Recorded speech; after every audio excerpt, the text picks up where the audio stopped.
Lengkapi Ramadanmu dengan baiknya PGM 99.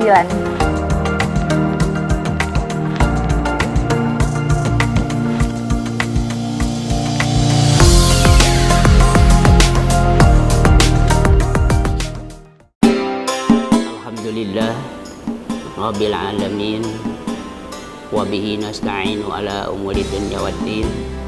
Asyhadu an la ilaha illallah wahdahu la syarikalah. Asyhadu anna Muhammadan abduhu wa rasuluh. Amma ba'du. Wa qala Allah ta'ala fil Qur'anil Karim, a'udzu billahi minasy syaithanir rajim.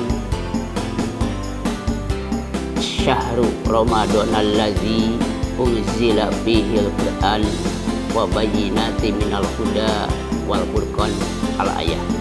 Puji dan syukur kita panjatkan kepada Allah Subhanahu wa taala atas kudus dan rendahnya. Alhamdulillah kita dapat bertemu bermuwajahah dalam acara sebutkanlah kultum. Hadirin yang berbahagia, di saat ini saya akan mengambil salah satu ayat di dalam Al-Quran, yaitu surah Al-Baqarah, lanjutan dari tentang saum, ayat 183, 4, dan 85. Firman Allah disebutkan, Syahrul Ramadanal ladzi unzila fihil Qur'an.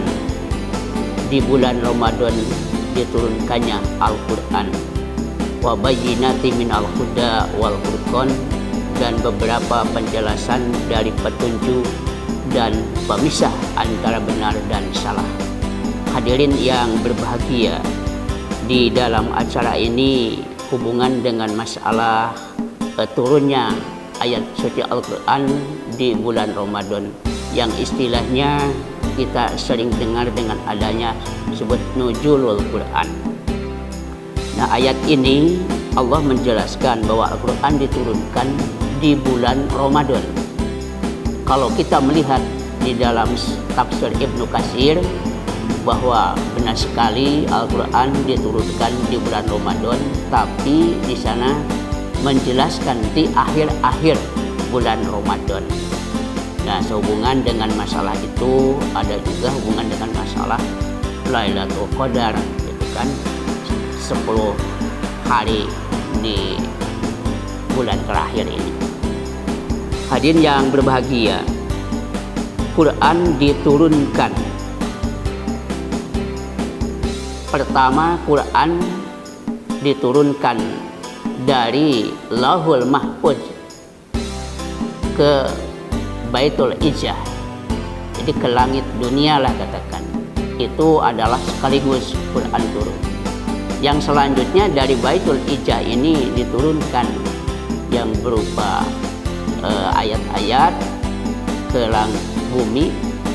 Nah, yang pertama turun ke bumi adalah surah Al-Alaq, kan, yaitu waktu ketika Nabi Muhammad SAW jadi angkat seorang nabi dan mendapatkan harus membacakan surah Al-Alaq dari ayat 1 sampai 5. Nah, ini adalah pertama kali Al-Quran diturunkan. Yang kesananya Al-Quran diturunkan secara bertahap sesuai dengan kondisi atau situasi, maka adanya asbabun nuzul. Nah, itu adalah sesuai dengan kejadian-kejadian yang terdapat di bumi ini. Hadirin yang berbahagia, makanya dengan itu diturunkannya Al-Quran adalah menjadikan suatu bukti bahwa Nabi Muhammad Quran sebagai mukjizat. Nah, jadi mukjizat yang terbesar dimiliki oleh Nabi kita Muhammad SAW adalah Al-Quran. Nah, makanya Al-Quran sebagai mukjizat yang paling besar bagi Nabi Muhammad, suatu pernyataan yang sangat konkret, benar, tidak mungkin salah, karena Quran itu adalah firman Allah atau wahyu-wahyu dari Allah Subhanahu wa taala yang diturunkan kepada Nabi Muhammad SAW. Nah, dari langit bumi ini adalah bertahap diturunkannya tidak sekaligus. Ada yang diturunkan sewaktu Nabi Muhammad berada di Mekah. Maka disebutlah Makiyah, surah-surah Makiyah. Dan yang kedua diturunkan di Madinah, maka disebut surah-surah Madaniyah. Hanya kalau kita lihat surah yang diturunkan di Makiyah ini semuanya mengandung pada intinya ada kepada tauhid, yaitu menyeru kepada umat manusia supaya dia menyembah kepada Allah, mengesahkan Allah.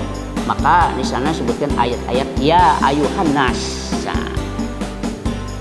Ya, misalnya dalam surah Al-Baqarah, ya ayyuhan nasu'budu rabbakumul ladzi khalaqakum walladzina min qablikum la'allakum tattaqun. Salah satu contoh ayat. Dan ayat-ayat banyak lagi yang lainnya. Kemudian yang diturunkan di Madinah ini adalah menyeru kepada orang-orang yang sudah beriman. Ya ayyuhalladzina amanu kutiba alaikumussyam kama kutiba alal ladzina min qablikum la'allakum tattaqun.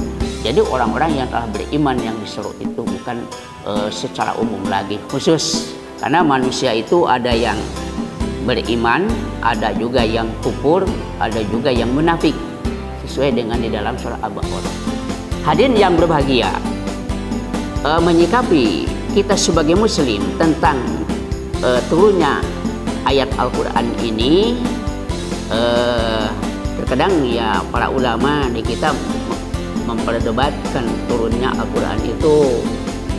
Saya pernah baca tanggal 27 Ramadan katanya, maka ada yang disebut nuzulul Quran. Tapi kalau melihat kepada keterangan-keterangan dari Pak Mufassirin itu, beliau menjelaskan bahwa hanya turun di bulan Ramadan, di akhir Ramadan. Tidak menentukan tangga-tangganya. Ini kalau kita lihat di dalam tafsir Ibnu Katsir. Selanjutnya masalah turunnya Al-Quran ini, kalau kita merujuk kepada ayat, karena Al-Quran itu adalah sebagai sumber hukum, ya,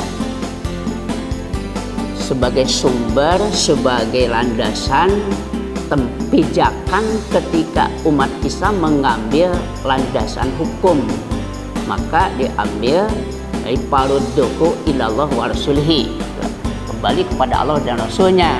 Kembali kepada Allah dan Rasulnya adalah yaitu kepada Al-Quran wa rasulihi, dan kepada nabinya itu berupa hadis.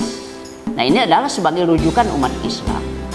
Maka dalam hal ini nyangkut masalah hukum, kalaulah itu ada dijelaskan, diperintahkan ini bukan diperintahkan dalam Al-Quran ataupun ada hadis, ya kita harus umpamanya katakanlah memperingati, ya boleh-boleh saja kalau ada. Tapi kalau di dalam Al-Quran dan hadis tidak ada keterangan masalah itu, ya kita jangan membuat hukum sendiri. Makanya dalam hal ini, orang yang melakukan suatu amal perbuatan yang tidak dicontohkan oleh Nabi, diperintahkan oleh Allah, maka itu adalah tanggung jawab sendiri. Ini secara hukumnya. Jadi kita tidak bisa ikut-ikutan pendapat sesuatu atau seseorang kalau tidak berlandaskan kepada Al-Quran dan As-Sunnah. Yang pertama itu. Yang selanjutnya, sebetulnya yang harus kita tandaskan atau komitmen itu bukan untuk masalah memperingatinya, tapi membacanya yang harus kita kembali lagi, baca lagi. Karena dari 250 juta penduduk Indonesia, hanya 3/4-nya juga tidak yang bisa baca Quran. Pertama itu. Yang kedua, bisa baca tetapi tidak paham, tidak tahu artinya. Tahu artinya, sering dibaca tapi tidak dilaksanakan. Nah, ini hanya berapa persen di Indonesia. Makanya jangan kaget kalau Indonesia ini penduduknya mayoritas Islam. Islam, tapi kalau dikembalikan kepada Al-Quran hanya berapa persen lah. Nah, makanya dalam hal ini di bulan Ramadan Al-Quran harus dibaca, Al-Quran harus diterjemahkan, diartikan, kesananya Quran harus dipahami.